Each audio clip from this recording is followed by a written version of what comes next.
Hello everyone and welcome to another unboxing video. So I have a toy box right here of Robot Wars Minibots. So yeah, a while ago I did a video talking about a lot of my Robot Wars toys and battle bots and stuff like that, and lots of other merchandise. But one thing I didn't get to talk about was the Minibots. So these were actually smaller versions of sort of the bigger toys you could buy. So they made these smaller versions in kind of metal, like die-cast kind of figures. And yeah, so I collected a lot of these as well from places like Toys R Us and Argos and things like that. So what we're going to do is we're going to look through this box of junk and pick apart all the mini bots and see what makes them tick, and talk about some of them in greater detail. So yeah, let's get going and talk about the Robot Wars Minibot selection, yes. So we shall start off with the meanest and mightiest of the house robots, Sir Killalot. And already you can see just how dinky these Minibots are. Yeah, they're really small, aren't they? But they still managed to sort of detail Sir Killalot quite well, I think. Sort of, they got the armour on there and the sort of kind of Stegosaurus spikes and things like that, and the weapons, of course, which do actually move. You can actually move Sir Killalot's lance and his pincers, so they sort of tried to represent him in mini form, but he's very dinky, he's very small. These things are very, very small. In fact, I've had to zoom in the camera just so I can sort of show them off like this, because they're so dinky. But there he is, a cute little Sir Killalot who will probably murder you in your sleep. And here we have Dead Metal, part scorpion, part crab, one of my personal favourite house robots, but pretty minimised, of course, since he's a mini-bot, so you can't actually open his pincers. They're kind of sealed shut, which is kind of a shame, because you'd think that maybe they could, you know, keep the pincers open, so at least you could ram into other robots or something. And they've, instead of a saw, they put sort of a wheel here. He's kind of got a wheel, as a saw, which is really strange, but you know, it's fairly well detailed. You know, they got the armor and stuff and all of the metal detailing and sort of so all that stuff is pretty cool. But yeah, Dead Metal, cool house robot, cool toy. Here we have Shunt, who is actually bigger than Dead Metal, which is really strange. Yeah, I don't think these mini bots are quite to scale, but Shunt is, he looks pretty good. You know, they've got the shovels on the front and the back, even though this is the, I said this in the other video, this is the front of Shunt, and this is the back, even though everyone thinks it's the other way around. But for some reason he has no axe. You know, it's sort of just kind of stuck on there. It's like you can't actually move it, which is kind of a shame. You'd think they could at least have the axe swing over, you know, like the toy does, the bigger toy, the pullback. But it doesn't. It's just kind of all fixed in place. It's like one big mold. Even the wheels aren't real, you know. They put sort of additional wheels on the bottom so you could race it around like that. Oh, it doesn't even work. Yeah, I think I've played with this so much that it's just like broken. Yeah, it doesn't, you know, the wheels are all like ripped off. I'd probably like deliberately kind of try to damage the wheels and stuff, you know, when I was having fights with them as a kid. I'd try to actually damage the robots, and that of course means that they don't actually sort of rev up and go like they used to. But there you go, there's Shunt. Yeah, one big brick basically with Shunt. Here we have Sergeant Bash, who sadly is missing his flamethrower. It snapped off. That's sort of one of those things that's easy to break on a toy, isn't it?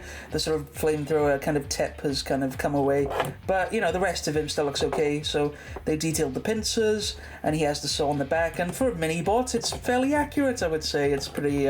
yeah, pretty decent for Sergeant Bash. So yeah, Sergeant Bash, pretty decent, but a bit broken. Yes, I've broken this one. I don't think he'll be happy with me for that.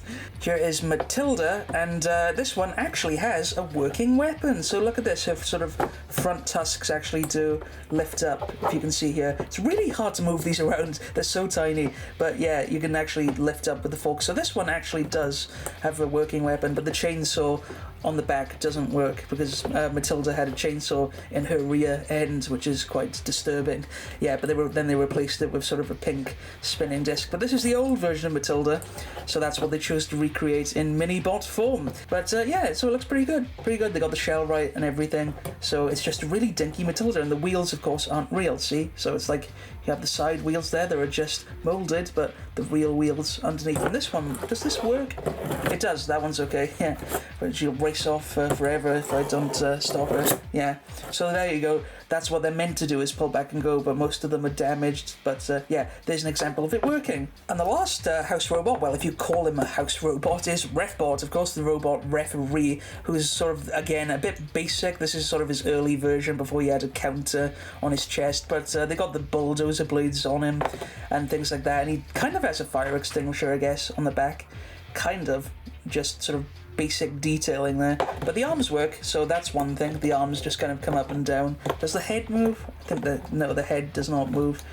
But yeah, so he's pretty basic. Mostly they just like to pick on him, really, Refbot, you know. I felt a bit sorry for him, but, you know, what are you going to do? So that's it for the house robot. So here we move on to the competitor. So here we have Chaos II, my personal favourite Robot Wars robot, 2-time champion of Robot Wars, technically the best performing robot in Robot Wars. Yeah, but this Minibot, I have to say, I'm not really that happy with, because it's kind of narrow, if you know what I mean. Like, Chaos 2, if you look at the real robot, it's a lot wider than this. The flipper is a lot wider, but here it's really sort of shrunken down. It's really minimized, and it's such a narrow robot. It's even a bit long, I think. So even though they've sort of detailed sort of things like the flipper, which doesn't work, it's just molded, which is a big shame. I wish that actually worked. You know, but they got this sort of a self-righting things on the side. Those were meant to kind of tip Chaos 2 back over if it got trapped on its side. But yeah, it's a bit dinky. It's not the best Minibot. I think this was one of the early ones. You know, some of the others look a bit, you know, better, but this one's not really quite to scale, really, even for a mini robot. It's a bit strange. Yeah, so that's Chaos 2 didn't get the best treatment in Minibot form. It was a lot better with the pullback toy. Yeah, here we have Hypno Disc, a very famous robot from Robot Wars, very destructive, but again, the disc doesn't move, which is like, is it that hard to get the disc to spin? I don't know, but it doesn't have a self-righting mechanism either, so you know, Hypno Disc by this point in time had a self-righting mechanism between the disc and the body work, so it could get back onto its wheels, but the Minibot doesn't have that, and the disc doesn't spin, which is really weird, because it feels like they deliberately fixed it in place when surely you can make it spin, but apparently not. But the rest of it looks alright. It's got sort of the armour detail, which looks pretty cool for a tiny robot, and sort of those spikes on the back, you know, like that, and the wheels are like big and chunky, even though again they're not real. And does this pull back and go? It does, yeah, there you go. But it doesn't do anything. Yeah, so that's Hypno Disc. Whoa! Here we have Exterminator II. Now, this was also another Robot Wars toy that was made into a pullback, which I talked about in the other video, but it had an axe on the pullback toy, but on the Minibot, it's the little spatula. I sort of joked about this in a video I did where I reviewed an episode of Robot Wars where they had this tiny spatula which didn't seem like it would be very effective, but then they actually ended up winning like their heats with it just by putting a tiny spatula on it. Sort of allowed them to get under Behemoth and sort of carry it around. Yeah, so Exterminator was actually you know, had good tactics by putting a mini spatula on the front, but aside from that, pretty basic, you know, just kind of flat sides, not too much detail on it. They sort of got the little X stuff and the little lights on top, and they did get the logo, a sort of miniaturized version of the logo. So yeah, it looks alright, but again, no working flipper. You can't actually lift the spatula, it doesn't do anything, which is a shame. But there you go, you gotta have limitations, I suppose, with miniature robots. Razer, the infamous Razer, yes, one of the most famous robots, if not the most famous robot from Robot Wars. This is one that usually everyone knows, because he was you know, won the 5th series of Robot Wars, 2-time world champion, 2-time all-star champion, and it won pretty much every competition there is in Robot Wars. But again, I think this Minibot, he's been he looks a bit chunky, looks a bit overweight, doesn't he? Like he's been eating one too many cheeseburgers or something. It's a very sort of chunky kind of version of Razer, which is strange because it was quite a sleek, thin kind of machine. So it has a really big body but a dinky claw that doesn't move up or down or anything, even though it is quite sharp, actually. It is, that's quite sharp. It's actually a metal claw, which is, it would probably be rubber now, wouldn't it? But yeah, Razer looking a bit overweight, I would say. A bit on the chunky side, I don't know, another early Minibot, I think. You know, so this isn't the best looking one, it's not the best representation of Razer, but they tried, I suppose, yeah. Here we have Panic Attack, the Series 2 champion of Robot Wars, and this is a fairly decent one, I would say. I mean, the forks at the front are quite big, they're on the big side, and they don't move, of course, but I sort of like the metal detailing. It's quite sort of, you know, they've got the painted metal effect on it, which is cool. Yeah, and so they got the hazard stripes, and but there's no spider on top. For some reason, they always left out the spider on the Panic Attack toys, even though it was kind of famous for having a spider on top. But they got the lids and the lights and everything like that, and the little kind of side skirts. So this is a fairly decent one. They did a decent job with this one, Panic Attack. So here we have Tornado. So this is the Series 6 champion of Robot Wars. Yes, how they famously beat Razer by putting a giant cage around their robot so Razer couldn't grab it, which was quite innovative. I would say, yeah, this is a pretty decent mini-bot. It's because Tornado basically just a box anyway, you know, just a very pretty looking box with the red colours, which always sort of stood out. So yeah, that was it was for a box. It's probably the best looking box, I would say, out of all the sort of boxy kind of robots. Tornado is the best looking one because of the paint job, and you can kind of see the little logo, the sort of the cow thing on the side here. Yeah, it was like a cow because, like, you know, a tornado, cows get blown away in tornadoes. That's what they were going for. But even though Tornado could run upside down, of course the toy doesn't, because the wheels are just moulded. And the real ones have been absolutely torn away because I've probably had Razer pick them off or something like that as a kid, because I've had this. This is one of my childhood ones, so it's quite knackered. You know, Tornado's quite a hard one to find as well. You know, a lot of these mini-bots are really rare. They cost a lot of money. Some of them are more rare, you know, more expensive than the bigger toys. Yeah, these are, because I think they were only sold in sort of Toys R Us and Argos, so they were exclusive to certain toy shops. But yeah, Tornado, this is a pretty good one. I think this is a decent one. It's, you know, it's not that hard to get a box right, you know, so they did a good job with Tornado. So here we have Wheelie Big Cheese. Yeah, the big hunk of cheese, but not so big in mini bot form. It's like, you know, a mini Baby Bell or something, you know, remember those? Like, you peel them open. This is basically the Robot Wars version of a Baby Bell. It's a mini Wheelie Big Cheese, yeah. Of course, famous for being, having the biggest flip in Robot Wars against Axel in Series 5, when it flipped it straight into orbit, yeah. But the flipper, again, doesn't do anything at all in mini-bot form, which is kind of a shame. It would be nice if it just kind of lifted up, but they got the front right, the sort of logo on the front, the kind of the cat's logo. It's very shrunken down though. I don't know. I don't even know if the camera will focus on that. Yeah, because it's very small. But you know, it looks pretty good. You know, the wheels and everything. The wheels don't have the spikes. So Wheelie Big Cheese did have spikes on its wheels, but they left those out, I guess, for safety reasons.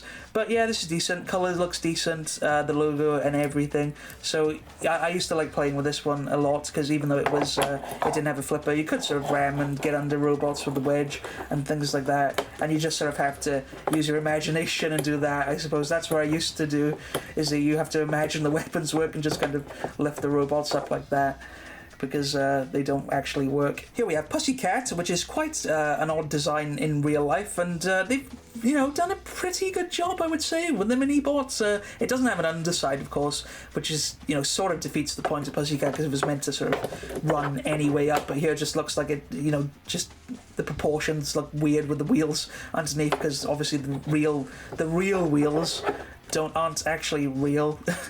They just sort of moulded them on. So Pussycat kind of has to run like this in mini-bot form, even though the toy and the real robot could run any way up, because it was meant to always land on its feet. But they got the blade right, so that's cool. I think this is actually more accurate than the pullback, because the pullback blade was just plain black, but this is actually the same colour, sort of black and silver.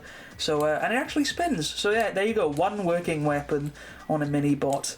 Yes, so that is a good addition, and they sort of got all the paint jobs right as well, like the logo and stuff like that. So Pussycat is it's okay. Yeah, it's a pretty decent mini-bot. So here we have Firestorm, my second favourite Robot Wars robots, and you can tell he's a bit knackered. You know, the paint's peeling away, the wheels are absolutely shredded, because he was my second favourite robot, so he went through quite a few fights and he's looking a bit the worse for wear. But you can see that they did a decent enough job with the paint. It doesn't actually say Firestorm, but it actually just looks like a pill or something, doesn't it? But they sort of detailed out the flipper and things like that, even though, again, flipper doesn't actually do anything, because it's just a mini-bot, and they sort of tried to, you know, sort of mould out the aerials and things like that, and the sort of the little tail on the back so it doesn't get stuck like that.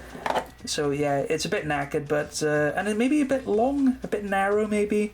compared to the real life robot. I think it was a little bit wider than this, maybe a little not as long perhaps, but this one's alright. Yeah, I use this one an awful lot, because you can tell, because he's a bit grimy, but it's a robot, it's supposed to look like it's been in a fight, isn't it? So maybe that's maybe just adds to the effect, I don't know. So here we have a really strange one. This is Gemini, and this is really weird because Gemini is a cluster bot, and what that means is that basically this was a robot that would split into two.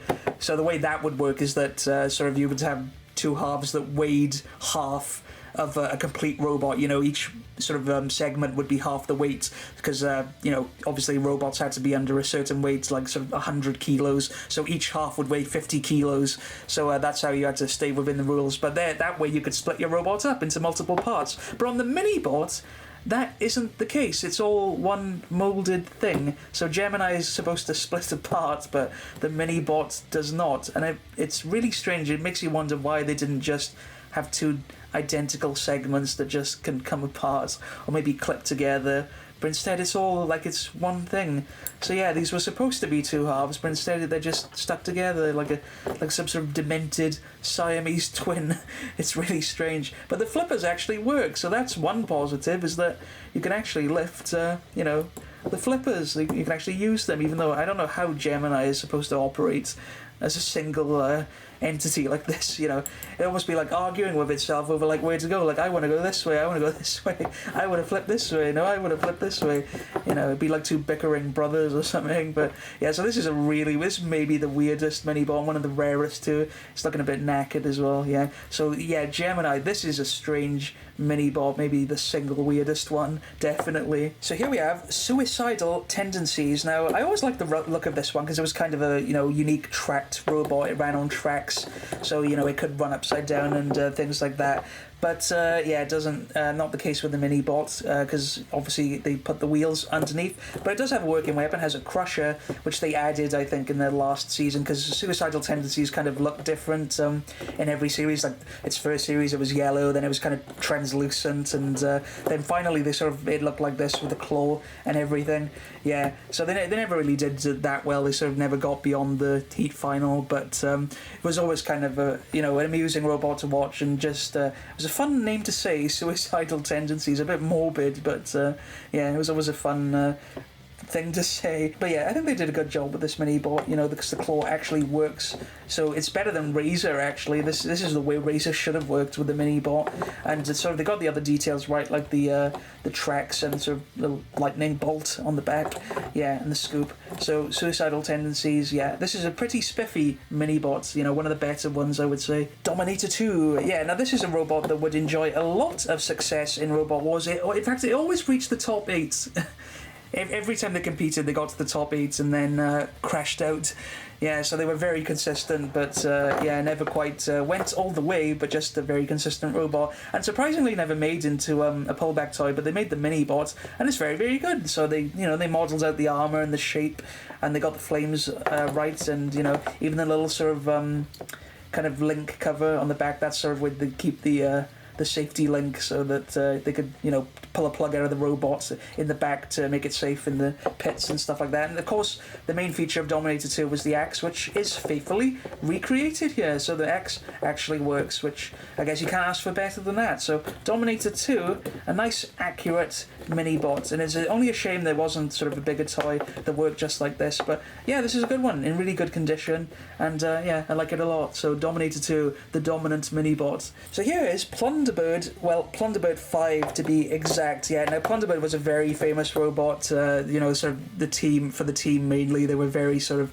silly and entertaining, and just they'd always turn up in uniform and just talk a big game, but never actually usually not get very far. They did make the semi-finals in Series 2, but apart from that, they were just there for entertainment value mainly. They'd sort of sing songs and have rivalries and things like that, and just be very amusing and comedic.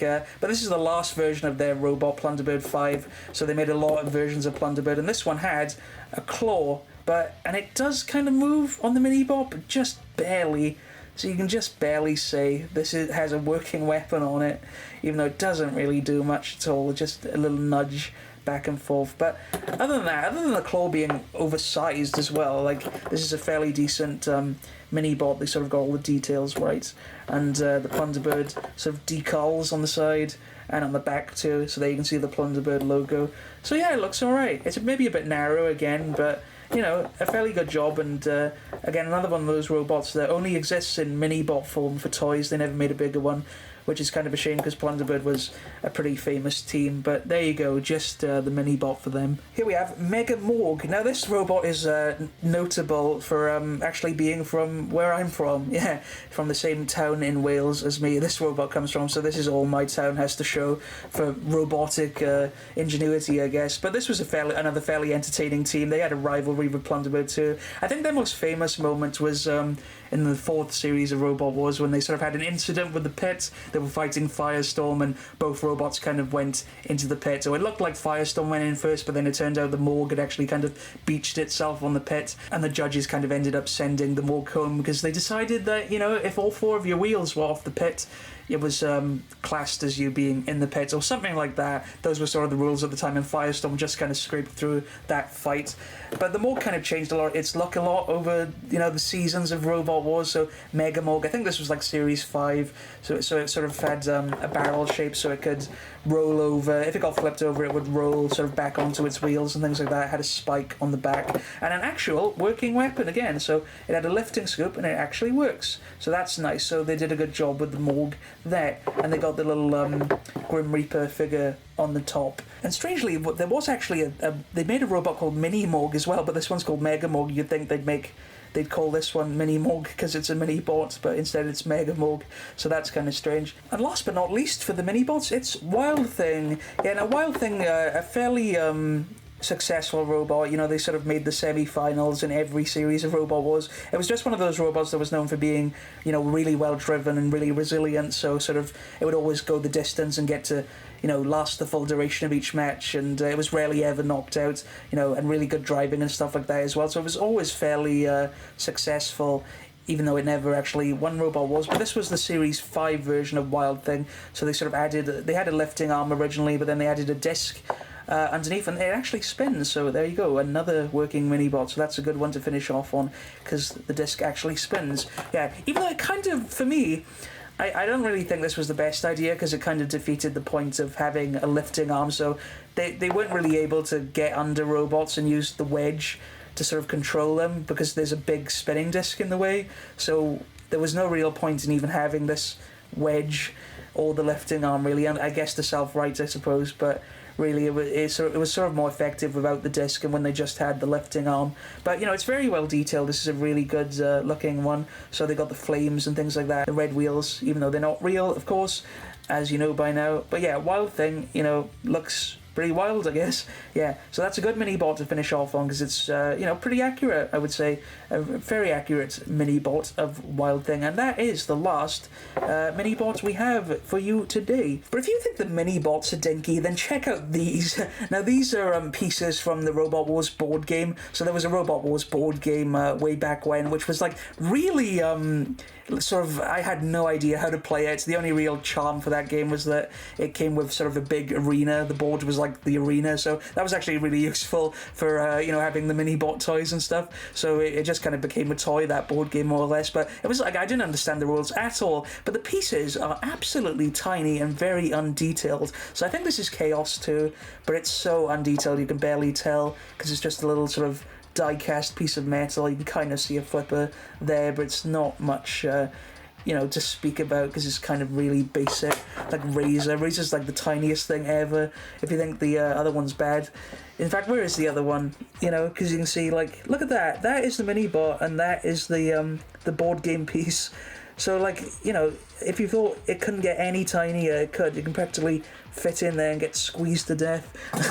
So yeah, there you go. And that's Destructible, I think, which was like a very minor robot that only had like a few fights in Robot Wars. So somehow it made it to the board game. But again, there's like, it just looks like a lump of metal. It's just, you know. And I think this is Panic Attack, but again, it's just a flat box with some forks on the front. It's very undetailed, so yeah, the Minibots, maybe we should be grateful for them, because these board game pieces were not very detailed at all. You can barely tell who they're supposed to be. And finally, just to finish off, we also have some BattleBots Minibots. Now, these aren't quite Minibots, you know, they're a lot smaller than sort of the Hexbug BattleBots toys that you can get, you know, with the radio control and stuff, but these are sort of mini versions of those toys, but they are a bit bigger than the Minibots. You can see like Wild Thing there, this is obviously a lot bigger. So this is Bite Force, this is the original version of Bite Force from Season 1 of BattleBots, which had a lifting claw on it, and a champion of the first season of BattleBots.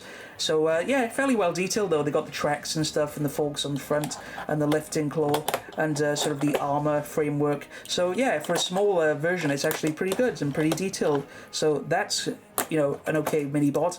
Then we have Witch Doctor, the first version of Witch Doctor, which was in Season 1, reached the quarterfinals, I think, but they got the disc on the front, and the spooky voodoo sort of scoop. Bronco, the flipper robot, this is the first version of Bronco, which again, working flipper, does work. So you can actually flip robots if I can get under them like that, yeah. So it does actually flip, you know, other robots.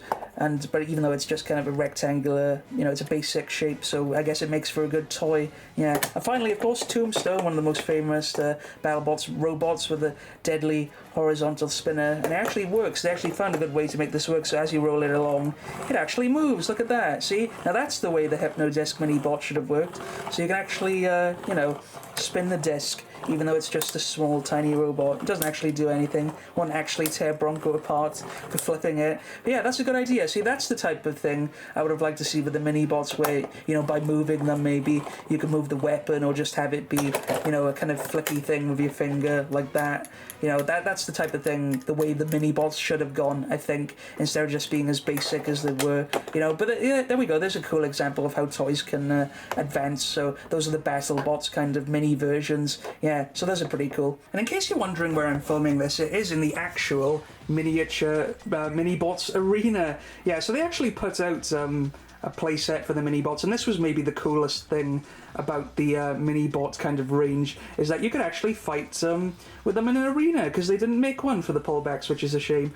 But you can see it's very well detailed. It's actually you know, pretty accurate to the sort of Series 5 onwards arena the Robot Wars had. So they actually had the corner patrol zones, so, you know, where the house robots could go. So if you wanted to put, you know, Matilda there or something, you could actually have the house robots patrol in their zones, even though the flame pit looks pretty lame, doesn't it? It's just like a piece of, you know, just a black hole.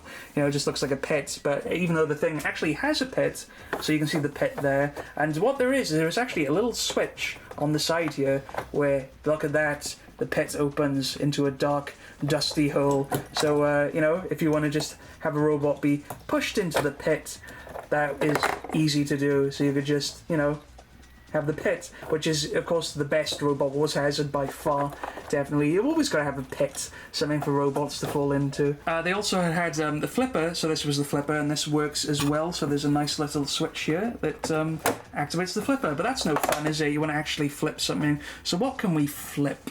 Panic Attack. I love flipping Panic Attack. Such a guinea pig. Yes, so let's back up here and flip it. There you go. So it's not too bad, it's a pretty good flipper. So it can go, you know, fairly far. So that X is the drop zone. So there was actually, when I got this set for Christmas in 2003, it came with sort of a big drop zone attachment that sort of fitted. You know, you'd put a clip in each corner, and it would kind of fit over the top of this, and you could drop little things onto it. You know, little things like this, little barrels. You could just drop them onto the X. Yeah, but I don't have that anymore. It's kind of been sort of, you know, I broke it or something like that and lost the pieces. But that's what that X was for. And you know, they even did the whole sort of facade. Like you can see the control booths and stuff, like people in the control booths, sort of pictures there. And it's really well detailed. You know, the balconies and stuff, the fans up there. You know, so it's a really good recreation of the Robot Wars arena. And they even had gates that you could open up so robots could come into the arena, so those opened up as well. So this is a really cool toy, and definitely the best thing I would say about the Minibot range. So yeah, I just have hours of enjoyment with this. It was great. Yeah, definitely one of the best Robot Wars toys, the Minibots arena. So one last wacky contraption to talk about is this, the Smash and Crash playset. So this is kind of the last thing they put out for the Minibots. So this is sort of special playset where the idea was that sort of you put one robot on top of this ramp and then other robots on top of this ramp, and they would meet in the middle and smash and crash into each other on this kind of sumo dojo. Yeah, and so the robots would crash into each other and fly off or fly into a little pit, and you could kind of have little attachments to clip on, so you could have like a stunt ramp if you wanted, and you could kind of mix and match and you know, clip things into all these holes and make your own kind of combinations. And one of the great things about this kind of dojo is that it actually has a flipper, so you can actually pull this lever and flip robots, like pull Panic Attack, because I always love flipping Panic Attack, so you could sort of pull it back and watch him go. Oh, where is he? Where is he? There he is, look at that. He's like all the way down there, sort of with my videotapes. Yeah, look at that. That is the fate of poor Panic Attack. And of course, one last thing we absolutely have to do is actually smash and crash these robots and see how this playset holds up. So we're going to give Panic Attack one last chance for redemption against Razer and see if it can stay on the platform and come out with some dignity. So we'll put Panic Attack at one end and Razer at the other and just pull them back and smash and crash. Oh, Panic Attack just cannot catch a break. Pushed off the edge into oblivion, and Razer not faring much better. It's been knocked over, so yeah, but Panic Attack is way gone. It is retired, and Razer, I suppose, it's still on the platform, so it's the winner.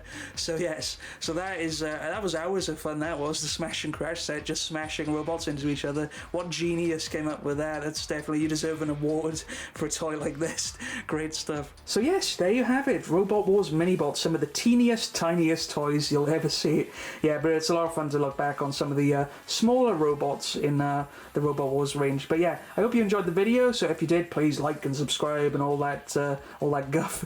Or you can support the channel on Patreon and get access to videos early. But apart from that, yeah, hope you enjoyed, and I shall catch you in the next video. So take care. Bye bye. See you next time, guys.